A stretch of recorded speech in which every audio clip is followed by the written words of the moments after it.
careful! Well, as you guys know, I think you know, maybe you don't know, but you probably know. If you watch my videos at all, you know. I got a Drift Ghost S a couple of months back. Yeah, and I haven't been using it a whole lot, so I keep forgetting which buttons to press to do what. So I'm hoping this vlog comes out, otherwise I'm talking to myself for freaking half an hour for nothing. But yeah, one thing that was pointed out to me, I think in the very first video I did with the Drift, when I was testing it, someone pointed out a high-pitched whine in the audio. And I didn't notice it myself until somebody pointed out, because I had to crank up the volume on my monitors, on my audio monitors on my Mac system, my Mac Pro, before I could even hear it. But there's a very high-pitched whine. And from what I understand, other people are having that same issue with the high-pitched whine in the audio of the Ghost S. I haven't seen any updates put out to address that issue, but it's definitely a camera problem. It's a problem with the system. It's not my mic, it's not specific to my camera. Anyway, I'll try to do a little sample here where maybe you can hear it. I'll try to crank up I'll be quiet and not talk for a second, and I'll crank up the volume, or I'll put in a sample somehow. Anyway, here we go. Listen.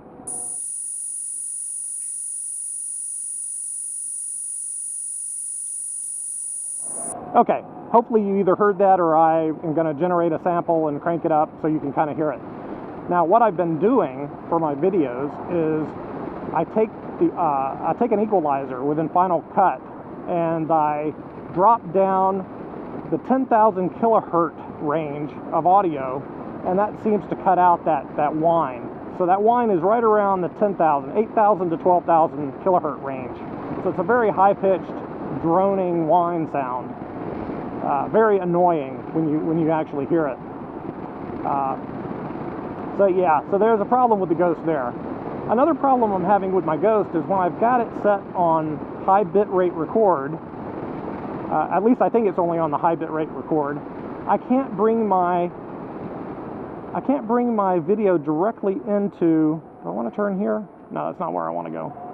I can't bring my video directly into Final Cut Pro. If I bring it in, I get a blank screen. The video doesn't display. I have to convert the video to ProRes, which anybody that works with Final Cut will probably be familiar with ProRes. But I have to convert it to the lossless format of ProRes before I bring it into Final Cut. I can't bring it into Final Cut and then create the optimized media within Final Cut to work on it. It just doesn't work.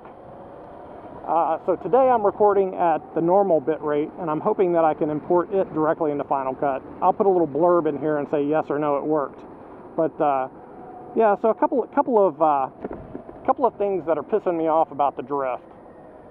So yeah, I mean, no matter what camera you choose to use, there always seems to be some kind of negative to it, one way or another. There is no perfect vlogging camera. If you're a newbie vlogger and you're looking for the absolute perfect setup, it doesn't exist. It depends on what little bit of inconvenience you're willing to put up with. Whether it's how the camera mounts to your helmet, how the camera records, the format it records in, the audio, how it hooks up to your mic. Yeah, it really depends on what you're willing to put up with and what you find too much of a hassle.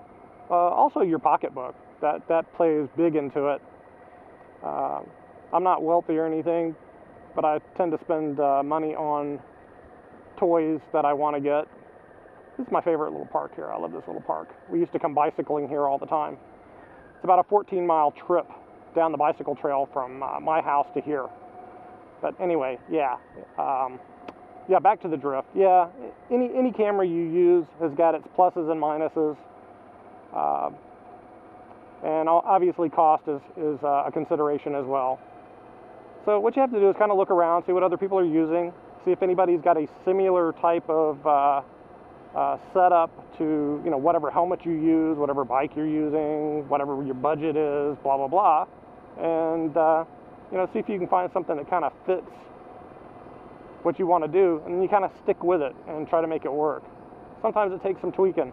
It takes a little while to get it right just for your setup. Nobody can tell you, here, do this and it will be perfect. That doesn't happen. Every vlogger has to go through this trial and error period. Of course, it's not as bad as it used to be. You got a lot of people out there willing to help. In the beginning, it's like nobody wanted to give away their secrets, especially one particular vlogger who kind of got started in the beginning, never wanted to tell people how they did it, which I guess I sort of understand, but yeah. Anyway, yeah, all right, so different topic. Rewind, yeah, stop, insert cut here.